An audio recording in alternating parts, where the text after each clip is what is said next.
જય સ્વામિનારાયણ. સહજાનંદ વિદ્યાલયના video lecture શિક્ષણમાં આપ સર્વ વિદ્યાર્થી મિત્રોનું હાર્દિક સ્વાગત છે. ધોરણ 11 રસાયણ વિજ્ઞાન પ્રકરણ 1 રસાયણ વિજ્ઞાનની પાયાની કેટલીક સંકલ્પનાઓ એ પ્રકરણ આપણે ભણી રહ્યા. એ પૈકી ગયા લેક્ચરમાં આપણે જો અણુસૂત્ર આપેલું હોય તો એમાં રહેલા ઘટક તત્વોનું ટકાવાર દળ એટલે કે એનું પ્રતિશત પ્રમાણ કેવી રીતે શોધાય એવું શીખ્યા. આજના લેક્ચરમાં આપણે ઊંધું શીખવાનું છે. કોઈ સંયોજન અજ્ઞાત હોય એના ઘટક તત્વોનું ટકાવાર દળ યોગ્ય પદ્ધતિઓથી શોધી કાઢવામાં આવે તો એના પરથી એનું અણુસૂત્ર કેવી રીતે નક્કી કરી શકાય એ આજના લેક્ચરમાં આપણે જોવાનું છે. તો એના માટે અણુસૂત્ર નક્કી કરતા પહેલા પ્રમાણ સૂચક સૂત્ર નક્કી કરવું પડે. તો પ્રમાણ સૂચક સૂત્ર એ સંયોજનમાં રહેલા જુદા જુદા પરમાણુઓની પૂર્ણાંક સંખ્યાઓનો સરળ ગુણોત્તર છે. ધ્યાન રાખજો, બરોબર. પ્રમાણ સૂચક સૂત્ર એટલે શું? તો કે એ સંયોજનમાં રહેલા જુદા જુદા પરમાણુની પૂર્ણાંક સંખ્યાનો સરળ ગુણોત્તર છે. ત્યારે આણ્વિક સૂત્ર એટલે સંયોજનના અણુમાં રહેલા જુદા જુદા પ્રકારના પરમાણુઓની ચોક્કસ સંખ્યા દર્શાવે છે. આપણે એ બાબત એક ઉદાહરણની મદદથી સમજવાનો પ્રયત્ન કરીએ કે ભાઈ ઇથેનનું અણુસૂત્ર આપણી પાસે આમ છે, C2H6,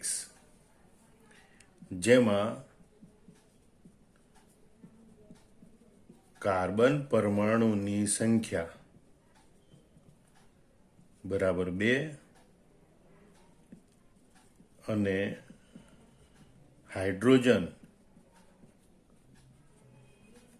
પરમાણુની સંખ્યા બરાબર 6. તો આ જે અણુસૂત્ર છે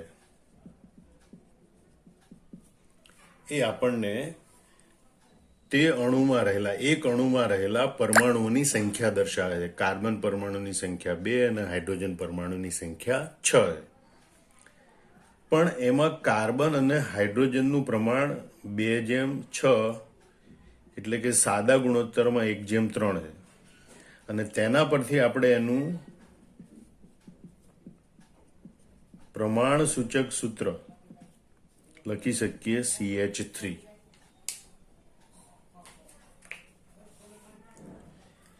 હવે જે આપણે અણુસૂત્ર ઉપરથી એનું દળ ગણીએ એને આપણે આણ્વિક દળ ગણીએ તો આપણે કહીએ ભાઈ ઇથેનનું આણ્વિક દળ બરાબર 2 કાર્બનનું પરમાણુ દળ વત્તા 6 હાઇડ્રોજનનું પરમાણુ દળ 2 વત્તા 6 1 12 24 વત્તા 6 બરાબર 30 ગ્રામ પ્રતિ મોલ. તો જે અણુસૂત્ર છે એની ઉપરથી આપણને આણ્વિક દળ મળે. પણ અહીંયા પ્રમાણ સૂચક સૂત્ર ઇથેનનું કયું? તો કે CH3, જેમ દર્શાવે છે કે ઇથેનમાં કાર્બન અને હાઇડ્રોજન પરમાણુની સંખ્યાનો ગુણોત્તર 1:3 છે. એટલે યાદ રાખજો, પ્રમાણ સૂચક સૂત્ર છે એ પરમાણુઓનું પ્રમાણ એટલે કે એનો ગુણોત્તર દર્શાવે છે. જ્યારે અણુસૂત્ર છે એ એક અણુમાં રહેલા જે તે તત્વના પરમાણુઓની ચોક્કસ સંખ્યા દર્શાવે છે. અહીં ઇથેનના અણુસૂત્ર ઉપરથી જેમ આણ્વિક દળ મળે એમ પ્રમાણ સૂચક સૂત્ર ઉપરથી સૂત્ર દળ મળે. માટે આપણે ગણતરી કરવી હોય તો ભાઈ ઇથેનનું સૂત્ર દળ બરાબર. હવે પ્રમાણ સૂચક સૂત્રમાં એક કાર્બન પરમાણુ એટલે 1 કાર્બનનું પરમાણુ દળ વત્તા 3 હાઇડ્રોજનનું પરમાણુ દળ બરાબર 1 વત્તા 3 1. 12 ને 3 15 ગ્રામ સૂત્ર ઇન્વર્સ અથવા તો ગ્રામ પ્રતિ સૂત્ર કહેવાય એને, કે ભાઈ એક સૂત્ર દળ એટલે એને ગ્રામ પ્રતિ સૂત્ર કહેવાય. તો આ એનું સૂત્ર દળ છે. આમ આણ્વિક દળ છે એ 30 ગ્રામ પ્રતિ મોલ મળે છે, જ્યારે સૂત્ર દળ છે એ 15 ગ્રામ પ્રતિ મોલ છે. અને આ બંનેનો ગુણોત્તર લઈએ એને ગુણક સંખ્યા કહેવાય કે ભાઈ ગુણક સંખ્યા n બરાબર આણ્વિક દળ ભાગ્યા સૂત્રદળ એટલે 30 ભાગ્યા 15 બરાબર 2. એનો મતલબ કે પ્રમાણ સૂચક સૂત્ર છે એમાં રહેલા પરમાણુની સંખ્યાને આપણે 2 વડે ગુણીએ એટલે આપણને અણુસૂત્ર પ્રાપ્ત થશે. આમ તમે અણુસૂત્ર અને પ્રમાણ સૂચક સૂત્ર શું છે એ સમજ્યા. હવે આપણે ટકાવાર દળ ઉપરથી પ્રમાણ સૂચક સૂત્ર અને પ્રમાણ સૂચક સૂત્ર પરથી આણ્વિક દળ કેવી રીતે નક્કી કરી શકાય એ જોવાનું છે. કોઈ પણ નવું સંશોધન કરવામાં આવે એટલે પહેલા તો એના પહેલા તો ગુણાત્મક પૃથ્થકરણથી એમાં કયા ઘટક તત્વો છે નક્કી કરવામાં આવે. ત્યાર પછી ભારાત્મક પૃથ્થકરણ પરથી એમાં રહેલા જુદા જુદા તત્વોના દળ ટકાવારી નક્કી કરવામાં આવે અને દળ ટકાવારી પરથી તેમનું પ્રમાણ સૂચક સૂત્ર નક્કી કરવામાં આવે. પછી તે યોગ્ય પદ્ધતિની મદદથી સંયોજનનું મોલર દળ એટલે કે આણ્વિક દળ નક્કી કરવામાં આવે. આણ્વિક દળ નક્કી કરવા માટે અણુસૂત્ર જાણવું જરૂરી નથી. અણુસૂત્ર જાણ્યા વગર જ આણ્વિક દળ નક્કી કરવાની ઘણી બધી પદ્ધતિઓ ઉપલબ્ધ છે. તો એના આધારે સંયોજનનું મોલર દળ અથવા તો આણ્વિક દળ નક્કી કરવામાં આવે. એક વખત પ્રમાણ સૂચક સૂત્ર નક્કી થાય એની ઉપરથી સૂત્રદળ મળે અને મોલર દળ જાણતા હોય તો એની ઉપરથી આપણે આણ્વિક સૂત્રની ગણતરી કરી શકીએ છીએ. એના માટે આપણે એક ઉદાહરણ સમજવાનો પ્રયત્ન કરીએ. એક કાર્બનિક પદાર્થમાં કાર્બન, હાઇડ્રોજન અને ઓક્સિજનનું દળ ટકાવાર પ્રમાણ 54.55%, 9.06% અને 36.39% માલુમ પડે છે. તો સંયોજનનું પ્રમાણ સૂચક સૂત્ર અને આણ્વિક સૂત્ર શોધો. કાર્બનિક પદાર્થનું આણ્વિક દળ 88 ગ્રામ પ્રતિ મોલ છે. હવે આ ઉદાહરણ સમજવા માટે આપણે કેટલાક સ્ટેપને ફોલો કરવા પડે. એ સોપાનો સમજવા માટે છે, એને ગોખવાના નથી, પણ એ પ્રમાણે આ ટકાવાર પ્રમાણ પરથી પ્રમાણ સૂચક સૂત્ર અને આણ્વિક સૂત્ર શોધી શકાય એ યાદ રાખવાનું છે. તો સૌથી પહેલા આપણે સોપાન 1માં કોષ્ટક તૈયાર કરવું પડે. 6 વિભાગ વાળું કોષ્ટક તૈયાર કરવું એટલે કે 6 ખાના તૈયાર કરવાના. હવે એ 6 ખાના કયા હશે તો એ આપણે જોઈએ.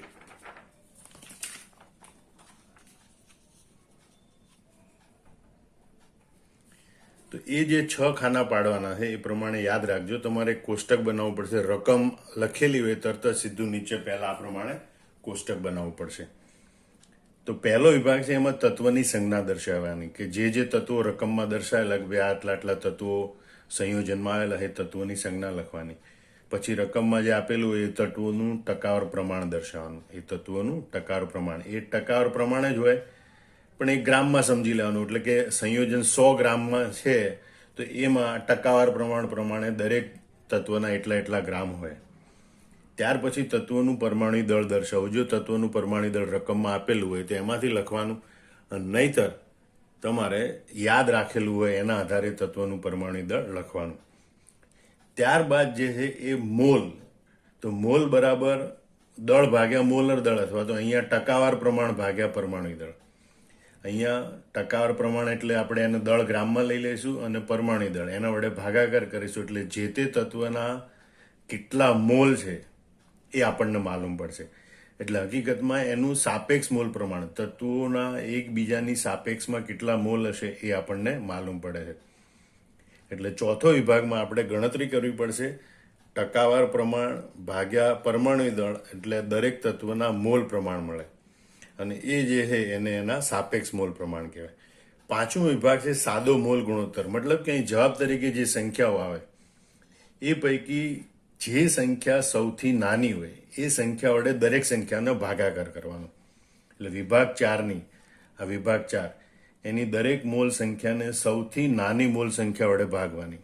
એટલે આ દરેક સંખ્યા જે આવેલી હોય એમાંથી જે સૌથી નાની સંખ્યા હોય એના વડે દરેક સંખ્યાને ભાગવાની. એટલે આપણને જે તે તત્વનો સાદો મોલ ગુણોત્તર પ્રાપ્ત થાય છે.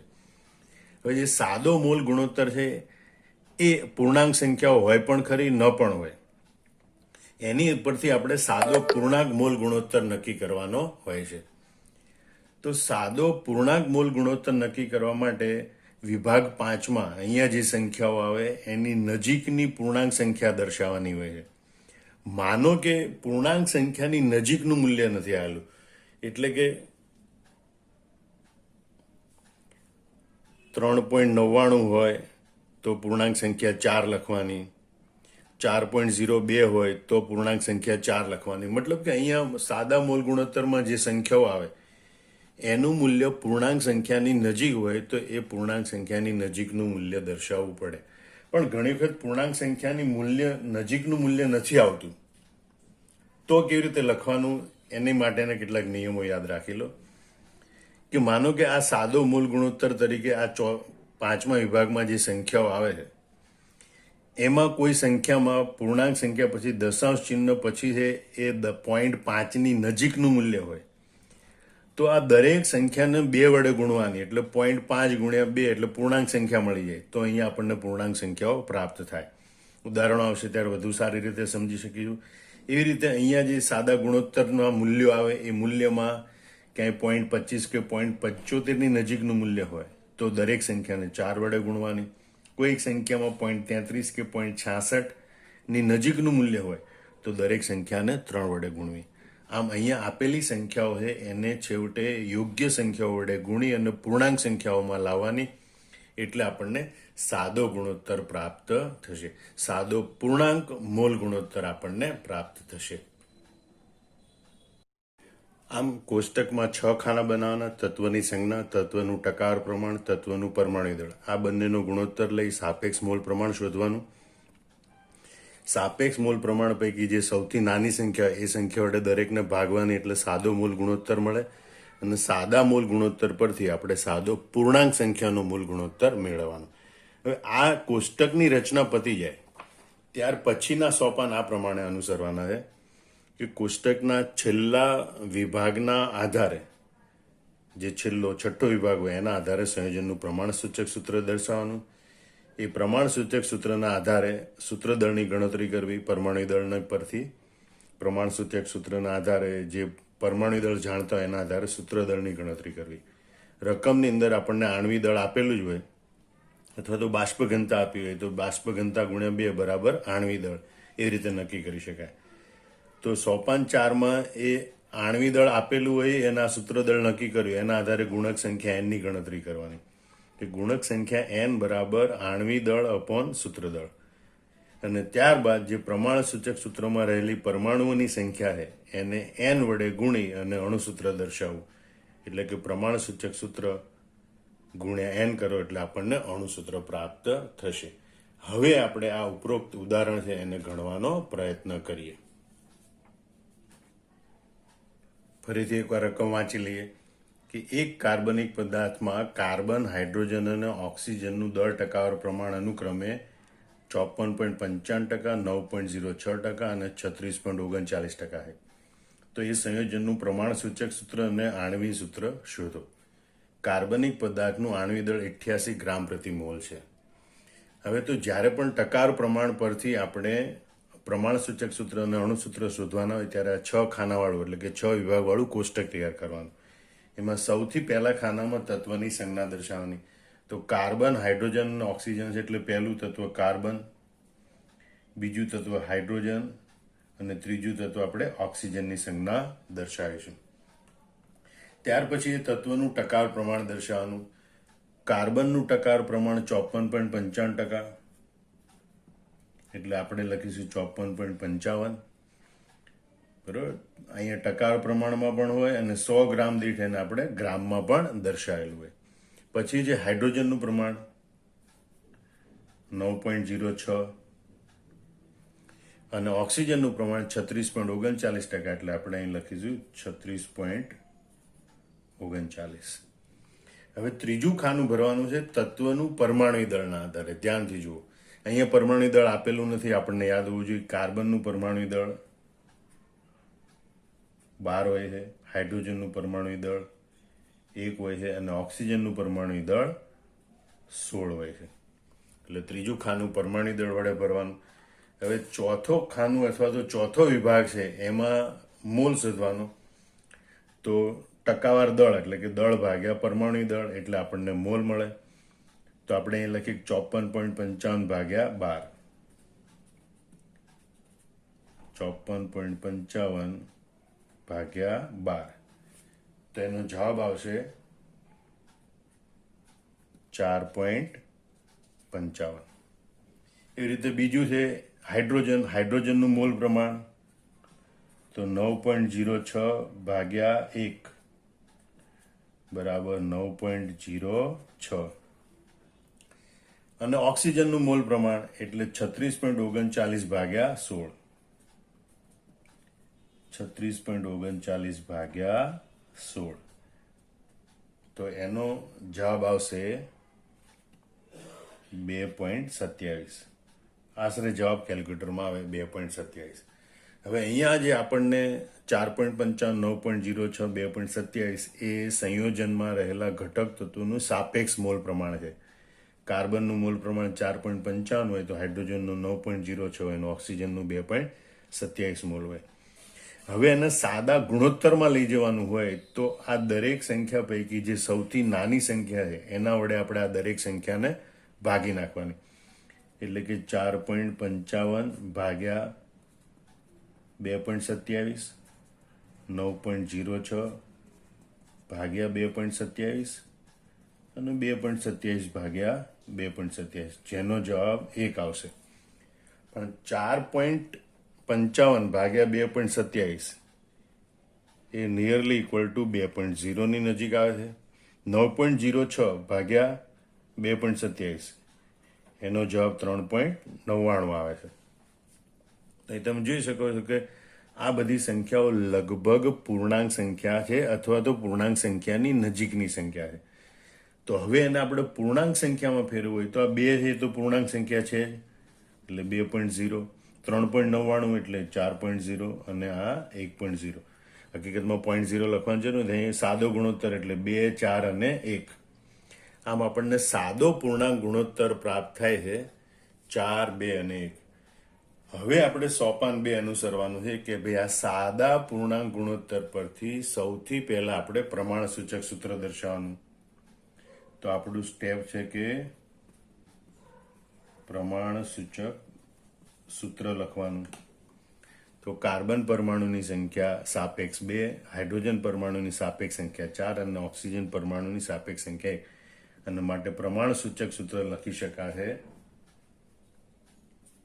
C2H4O આપણું બીજું સ્ટેપ હવે જ્યારે પ્રમાણ સૂચક સૂત્ર આવી જાય તો ત્યાર પછી એના ઉપરથી આપણે પ્રમાણ સૂચક સૂત્ર દળ શોધવાનું છે તો આપણે એના ઉપરથી ગણતરી કરીએ સૂત્ર દળની તો સૂત્ર દળ બરાબર 2 કૌંસમાં કાર્બનનું પરમાણુ દળ 4 કૌંસમાં હાઇડ્રોજનનું પરમાણુ દળ વત્તા 1 કૌંસમાં ઓક્સિજનનું પરમાણુ દળ અને એના ઉપરથી આપણને પ્રાપ્ત થાય 2 કૌંસમાં 12 વત્તા 4 કૌંસમાં 1 વત્તા 1 કૌંસમાં 16 બરાબર 12 × 24 વત્તા 4 વત્તા 16 16 ને 4 20 ને 24 44 ગ્રામ પ્રતિ સૂત્ર તો આપણને સૂત્ર દળ પ્રાપ્ત થશે 44 ગ્રામ પ્રતિ સૂત્ર અહીંયા કાર્બન પરમાણુની સંખ્યા હાઇડ્રોજન પરમાણુની સંખ્યા અને ઓક્સિજન પરમાણુની સંખ્યા પરથી પ્રમાણ સૂચક સૂત્ર પ્રાપ્ત થયું એના ઉપરથી આપણે સૂત્ર દળની ગણતરી કરી હવે પછીનું સ્ટેપ છે ચોથું સ્ટેપ એમાં આપણે ગુણક સંખ્યા લખવાની હોય તો ગુણક સંખ્યા કેવી રીતે મળે તો એના માટે આપણે સૂત્ર જોયું તો ગુણક સંખ્યા બરાબર આણ્વી દળ ભાગ્યા સૂત્ર દળ એટલે પછીના સ્ટેપમાં આપણે શોધવાની છે ગુણક સંખ્યા n ગુણક સંખ્યા n બરાબર આણ્વી દળ ભાગ્યા સૂત્ર દળ આણ્વી દળ આપણી પાસે છે 88 ભાગ્યા સૂત્ર દળ છે 44 બરાબર 2 એટલે ગુણક સંખ્યા n બરાબર આપણને 2 પ્રાપ્ત થાય હવે એના પછી પાંચમું છેલ્લું સ્ટેપ છે આપણી પાસે કે ગુણક સંખ્યા અને પ્રમાણ સૂચક સૂત્ર ગુણક સંખ્યા અને પ્રમાણ સૂચક સૂત્રની મદદથી આપણે અણુસૂત્ર તારવવાનું છે તો આપણે અણુસૂત્ર લખી શકીએ અણુસૂત્ર બરાબર n ગુણ્યા પ્રમાણ સૂચક સૂત્ર હવે n બરાબર કેટલા છે અહીંયા 2 અને પ્રમાણ સૂચક સૂત્ર કયું છે C2H4O તો આ 2 વડે આ જે પરમાણુઓની સંખ્યા છે એને ગુણવાની કાર્બનની 2 સંખ્યા હાઇડ્રોજનની 4 ઓક્સિજનની 1 સંખ્યા તો એને ગુણવાનું અને માટે આપણને અણુસૂત્ર પ્રાપ્ત થશે C4H8O2. આમ આપેલા સંયોજનનું અણુસૂત્ર પ્રાપ્ત થાય છે C4H8O2. તો આ રીતે આપણે જે ટકાર પ્રમાણ આપેલું હોય એના ઉપરથી આપણે અણુસૂત્ર છે એને શોધી શકીએ છીએ. ફરીથી આખો એકવાર દાખલો જોઈ લો. રકમ કે ભાઈ કાર્બન, હાઇડ્રોજન, ઓક્સિજનનું ટકાર પ્રમાણ આપેલું, એની ઉપરથી પ્રમાણ સૂચક સૂત્ર અને આણ્વિક સૂત્ર શોધો. તો આ 6 ખાનાવાળું કોષ્ટક બનાવવાનું. પહેલામાં તત્વની સંજ્ઞા લખવાની CHO, બીજામાં તત્વનું ટકાર પ્રમાણ લખવાનું જે રકમમાં આપેલું હોય. ચોથું તત્વનું પરમાણુ દળ રકમમાં આપેલું હોય અથવા તો આપણને જે યાદ કરેલું હોય, મોઢે રાખેલું હોય એના પરથી લખવાનું. મોટા ભાગે કેટલાક સાદા તત્વો છે એના પરમાણુ દળ આપણે યાદ જ રાખવાના. બાકી જો અજાણ્યા તત્વો હશે કે જે સામાન્ય વપરાશમાં નહીં, તો એના પરમાણુ દળ રકમમાં આપેલા હશે. તો એ પરમાણુ દળ આ બંનેના ગુણોત્તર ઉપરથી મોલનું દરેક તત્વનું સાપેક્ષ મોલ પ્રમાણ શોધવાનું. સાપેક્ષ મોલ પ્રમાણ પરથી તત્વના પરમાણુનો સાદો મોલ ગુણોત્તર શોધવાનો અને એની ઉપરથી પરમાણુ સંખ્યાનો સાદો પૂર્ણાંક મોલ ગુણોત્તર શોધવાનો. આ બધી સંખ્યા મળી જાય તેના ઉપરથી આપણને પ્રમાણ સૂચક સૂત્ર મળે. કાર્બન 2, હાઇડ્રોજન 4 અને ઓક્સિજન 1 પ્રમાણ સૂચક સૂત્રમાં. અને એટલે સૂત્ર થાય C2H4O. એની ઉપરથી સૂત્રદળની ગણતરી કરવાની. આણ્વિક દળ રકમમાં આપેલું હોય, સૂત્રદળ આપણે શોધી કાઢ્યું, એના ઉપરથી ગુણક સંખ્યા શોધવાની, આણ્વિક દળ ભાગ્યા સૂત્રદળ, અને પછી ગુણક સંખ્યા વડે પ્રમાણ સૂચક સૂત્રને ગુણવાથી આ રીતે આપણને આણ્વિક સૂત્ર C4H8O2 પ્રાપ્ત થાય છે. અન્ય એક ઉદાહરણ જોઈએ. એક કાર્બનિક સંયોજનનો અણુભાર 288 ગ્રામ પ્રતિ મોલ છે. તેમાં કાર્બન અને ઓક્સિજનનું પ્રમાણ 50-50% છે. તો તેનું અણુસૂત્ર શોધો. આપણે ટકાવાર પ્રમાણ પરથી અણુસૂત્ર શોધવા માટેનું પહેલું સોપાન છે કે આ 6 ખાનાવાળું કોષ્ટક બનાવવાનું, જેમાં પ્રથમ તત્વની સંજ્ઞા, પછી ટકાવાર પ્રમાણ, તત્વનું પરમાણુ દળ, આ બંનેના ગુણોત્તર પરથી સાપેક્ષ મોલ પ્રમાણ, સાદો ગુણોત્તર અને સાદો પૂર્ણાંક ગુણોત્તર આ રીતે આપણે મેળવવાનું છે.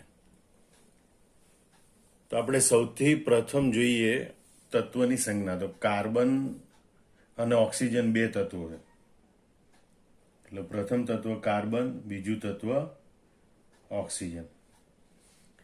બંનેનું દળ ટકાવાર પ્રમાણ 50-50% છે. એટલે કાર્બન પણ 50% અને ઓક્સિજન પણ 50%. એટલે 100 ગ્રામ દીઠ ગણીએ તો ટકા છે એ આપણને ગ્રામમાં પણ મળે કે ભાઈ સંયોજન 100 ગ્રામ હોય તેમાં 50 ગ્રામ કાર્બન હોય અને 50 ગ્રામ ઓક્સિજન હોય. બંનેનું પરમાણુ દળ આપણે જાણીએ છીએ. કાર્બનનું પરમાણુ દળ 12 અને ઓક્સિજનનું પરમાણુ દળ 16 છે. હવે સાપેક્ષ મોલ પ્રમાણ માટે મોલ બરાબર દળ ભાગ્યા પરમાણુ દળ. અહીંયા તત્વ છે એટલે પરમાણુ દળ, એટલે 50/12 અને 50/16. 50/12 અને 50/16. 50/12 જવાબ આવે છે 4.1666. એટલે આપણે 4.167 લઈએ. અને 50/16 જવાબ આવે છે 3.125. હવે સાદો ગુણોત્તર મેળવવા માટે આ બંને જે મોલ પ્રમાણ હોય એમાંથી જે નાની સંખ્યા હોય એના વડે દરેક સંખ્યાને ભાગાકાર કરતા. તો 4.167 ભાગ્યા 3.125 અને 3.125 ભાગ્યા 3.125. તો અહીંયા જવાબ આવે છે 1.33. અહીંયા જવાબ આવે 1. હવે આપણે એવું યાદ કરો કે ભાઈ આ સાદો ગુણોત્તર એ પૂર્ણાંક સંખ્યાની નજીક હોવો જોઈએ તો આપણે પૂર્ણાંક સંખ્યા લખી શકીએ. પણ અહીંયા દશાંશ ચિહ્ન પછી 33 છે, એને આપણે 3 વડે ગુણીએ તો 33×99 થાય. એનો મતલબ કે પૂર્ણાંક સંખ્યા લાવવા માટે આ બંને સંખ્યાને આપણે 3 વડે ગુણવી પડશે. સમજી લેજો, આપણે સાદા ગુણોત્તર 1.33:1 છે, એના બદલે સાદો પૂર્ણાંક સંખ્યા ધરાવતો ગુણોત્તર લાવવાનો છે. તો અહીંયા આપણે આ સંખ્યાઓને એવી રીતે ગુણવાની કે જેથી જવાબ આપણને લગભગ પૂર્ણાંક સંખ્યાની નજીક મળે. તો આ સંખ્યાને આપણે બંને સંખ્યાને 3 વડે ગુણીએ તો 1.33 × 3 એટલે 3.99 અને એ સંખ્યા 4ની નજીક છે એટલે પૂર્ણાંક સંખ્યા 4 મળે. અને અહીંયા 3 × 1 = 3. આ રીતે સાદો પૂર્ણાંક ગુણોત્તર છે 4:3 મળે, એટલે કે કાર્બન પરમાણુની સંખ્યા 4 હોય તો ઓક્સિજન પરમાણુની સંખ્યા 3 હોય. એટલે આ પ્રકારનો જે ગુણોત્તર આવે ત્યારે ખાસ ધ્યાન રાખવાનું કે કઈ સંખ્યા વડે ગુણવાથી આપણને પૂર્ણાંક સંખ્યાઓ મળે. પોઈન્ટ પછી 33 કે પોઈન્ટ પછી 66 હોય તો 3 વડે ગુણવાથી પૂર્ણાંક મળે. પોઈન્ટ પછી 25 કે પોઈન્ટ પછી 75 હોય તો 4 વડે ગુણવાથી પૂર્ણાંક સંખ્યા મળે. પોઈન્ટ પછી 5 હોય તો 2 વડે ગુણવાથી પૂર્ણાંક સંખ્યાઓ મળે. હવે આપણને જે સાદો પૂર્ણાંક ગુણોત્તર મળે છે એની પરથી આપણે પ્રમાણ સૂચક સૂત્ર લખી શકીએ. તો સૌથી પહેલા લખીએ પ્રમાણ સૂચક સૂત્ર. તો કાર્બન પરમાણુનું ગુણોત્તર 4 છે એટલે C4, ઓક્સિજન પરમાણુનો ગુણોત્તર 3 છે એટલે એનું પ્રમાણ સૂચક સૂત્ર પ્રાપ્ત થશે C4O3. હવે એના પરથી આપણે એનું સૂત્રદળની ગણતરી કરીએ કે ભાઈ 4 કૌંસમાં કાર્બનનું પરમાણુ દળ વત્તા 3 કૌંસમાં ઓક્સિજનનું પરમાણુ દળ બરાબર 4 કૌંસમાં કાર્બનનું પરમાણુ દળ 12 વત્તા 3 કૌંસમાં ઓક્સિજનનું પરમાણુ દળ 16. 12 ચોક 48 વત્તા 16 તરી 48. 8 ને 8 16નો છગડો વધી 1, 4 ને 4 8 ને 1 9. 96 ગ્રામ પ્રતિ સૂત્ર. આ રીતે આપણને સૂત્રદળ પ્રાપ્ત થયું. હવે એની પછીનું સ્ટેપ છે કે આપણે ગુણક સંખ્યા શોધવાની. કોષ્ટક પતી જાય પછી પ્રમાણ સૂચક સૂત્ર મળે એના પરથી સૂત્રદળ શોધવાનું. હવે આપણે શોધવાની ગુણક સંખ્યા. તો ગુણક સંખ્યા n બરાબર આણ્વી દળ છેદમાં સૂત્રદળ.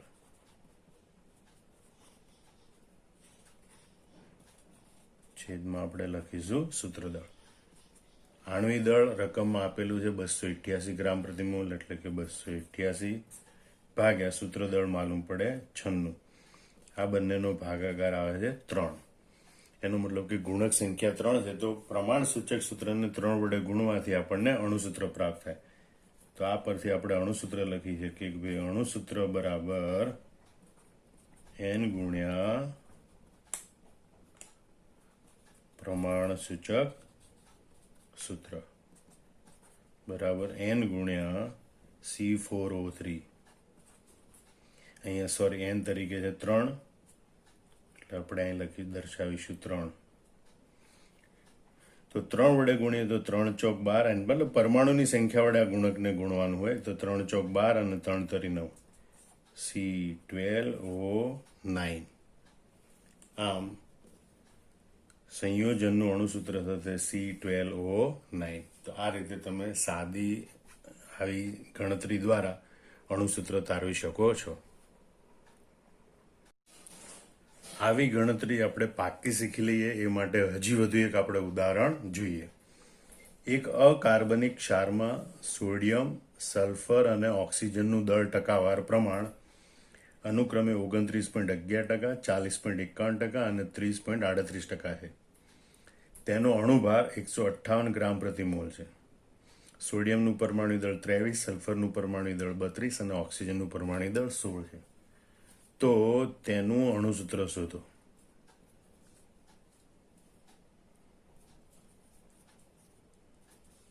તો આ ઉપરથી આપણે એનું અણુસૂત્ર શોધવાનું છે. આ માહિતી તો સૌથી પહેલા આપણે આ કોષ્ટક બનાવ્યું જેમાં 6 ખાના પડ્યા. તત્વની સંજ્ઞા, ટકાઉ પ્રમાણ, તત્વનું પરમાણુ દળ, સાપેક્ષ મોલ પ્રમાણ, સાદો ગુણોત્તર અને સાદો પૂર્ણાંક ગુણોત્તર. તો સૌથી પહેલા આપણે તત્વની સંજ્ઞા લખીએ સોડિયમ, સલ્ફર અને ઓક્સિજન. સોડિયમનું ટકાર પ્રમાણ છે 29.11%.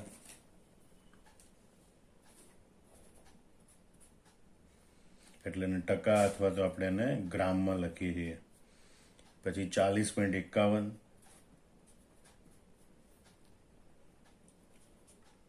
અને 30.38. દરેક તત્વનું પરમાણુ દળ અહીં રકમમાં આપેલું છે. સોડિયમ માટે પરમાણુ દળ છે 23, સલ્ફર માટે 32 અને ઓક્સિજન માટે 16 છે. હવે આપણે એનું સાપેક્ષ મોલ પ્રમાણ જોઈએ. તો અહીંયા જોઈએ કે ભાઈ સાપેક્ષ મોલ પ્રમાણ એટલે મોલ ભાગ્યા પરમાણુ દળ, એટલે કે ટકાવાર દળ ભાગ્યા પરમાણુ દળ. 29.11 ભાગ્યા 23, 29.11 ભાગ્યા 23 ઇઝ ઇક્વલ ટુ જવાબ આવે છે 1.27. એ રીતે 40.51 ભાગ્યા 32, એનો પણ જવાબ આવે છે લગભગ 1.27 ની નજીક. અને 30.38 ભાગ્યા 16, એનો જવાબ આવે છે 1.9, 1.89 સમથિંગ, એટલે કે 1.9. આમ સાપેક્ષ મોલ પ્રમાણ 1.27 જેમ 1.27 જેમ 1.9 છે. સાદો ગુણોત્તર મેળવવો હોય તો આમાંથી જે નાની સંખ્યા હોય એના વડે દરેક સંખ્યાને ભાગી નાખવાની. તો આપણે જોઈએ કે ભાઈ નાનામાં નાની સંખ્યા 1.27 છે, તો 1.27 ભાગ્યા 1.27, 1.27 ભાગ્યા 1.27 અને 1.9 ભાગ્યા 1.27. અહીંયા જવાબ આવે 1, અહીંયા જવાબ આવે 1, અને 1.9 ભાગ્યા 1.27 1.5 જવાબ આવે. હવે આ જે સાદો ગુણોત્તર 1:1:1.5 મળે છે સોડિયમ સલ્ફર ઓક્સિજન માટે, એને આપણે પૂર્ણાંક ગુણોત્તરમાં રૂપાંતરિત કરવું પડે, કારણ કે પરમાણુની સંખ્યા પૂર્ણાંકમાં હોય. અહીં 1.5 છે, આપણે કીધું ભાઈ 0.5 હોય તો એને 2 વડે ગુણવાથી પૂર્ણાંક સંખ્યા મળે, તો એને 2 વડે ગુણીએ તો બાકીની બધી સંખ્યાને પણ આપણે 2 વડે ગુણવી પડે. માટે સોડિયમ માટે પરમાણુ ગુણોત્તર 2 આવે, સલ્ફર માટે પરમાણુ ગુણોત્તર 2 આવે, જ્યારે ઓક્સિજન માટે પરમાણુ ગુણોત્તર 3 આવે. આમ સોડિયમ સલ્ફર અને ઓક્સિજન પરમાણુનો ગુણોત્તર 2:2:3 એ પૂર્ણાંક ગુણોત્તર આપણને પ્રાપ્ત થાય. એ પરથી આપણે પ્રમાણ સૂચક સૂત્ર આપણે આ પ્રમાણે લખી શકીએ. પ્રમાણ સૂચક સૂત્ર બરાબર Na2S2O3. એના પરથી આપણે સૂત્રદળની ગણતરી કરવાની હોય. સૂત્રદળ બરાબર 2 કૌંસમાં સોડિયમનું પરમાણુ દળ વત્તા 2 કૌંસમાં સલ્ફરનું પરમાણુ દળ વત્તા 3 કૌંસમાં ઓક્સિજનનું પરમાણુ દળ. 2 કૌંસમાં 23 વત્તા 2 કૌંસમાં 32 વત્તા 3 કૌંસમાં 16. સોડિયમનું પરમાણુ દળ 23, સલ્ફરનું 32, ઓક્સિજનનું 16. 23 દુ 46 વત્તા 32 દુ 64 વત્તા 16 તરી 48. એનો સરવાળો મળે છે 158 ગ્રામ પ્રતિ સૂત્ર. હવે જ્યારે અણુભાર અને સૂત્રદળ સરખું હોય ત્યારે જે પ્રમાણ સૂચક સૂત્ર હોય એ જ એનું અણુસૂત્ર બને. છતાં આપણે ગણતરી દર્શાવી દઈએ કે આની પછી આપણે ગુણક સંખ્યા શોધવાની હોય, તો ગુણક સંખ્યા બરાબર આણ્વી દળ ભાગ્યા સૂત્રદળ. આણ્વી દળ 158 ભાગ્યા સૂત્રદળ પણ 158, આણ્વી દળ 158, સૂત્રદળ પણ 158 બરાબર 1. અને માટે અણુસૂત્ર બરાબર n ગુણ્યા પ્રમાણ સૂચક સૂત્ર બરાબર 1 ગુણ્યા Na2S2O3 અને ઇઝ ઇક્વલ ટુ Na2S2O3. તો અહીંયા આ માહિતી ઉપરથી પ્રમાણ સૂચક સૂત્ર છે એ જ આપણું અણુસૂત્ર માલુમ પડે છે. એટલે Na2S2O3 આ એનું પ્રમાણ સૂચક સૂત્ર તેમજ અણુસૂત્ર પણ બને છે. આમ ટકાવાર પ્રમાણ આપણને આપેલા હોય તો એની ઉપરથી પ્રમાણ સૂચક સૂત્ર અને એની ઉપરથી અણુસૂત્ર કેવી રીતે શોધાય એ આપણે વિગતવાર જોઈએ. અહીંયા પહેલા જે આપણે સોપાનો શીખ્યા એ સોપાનો ગણતરીની સમજૂતી માટે. એ સોપાનો આપણને પરીક્ષામાં પૂછાય નહીં. પરીક્ષામાં આપણને આ રીતે દાખલો પૂછાય અને એ સોપાન ઉપરથી ગણવાની રીત યાદ રાખી અને અણુસૂત્ર ગણવાનું છે. તો અહીંયા તમને આ વિડીયો લેક્ચરમાં ટોટલ 3 દાખલા શીખવાડ્યા. તો એ 3 દાખલાની ફરીથી નોટબુકમાં રકમ લખી અને પછી વિડીયો લેક્ચર જોયા પછી એ દાખલાઓ તમારે જાતે ગણવાના. જય સ્વામિનારાયણ.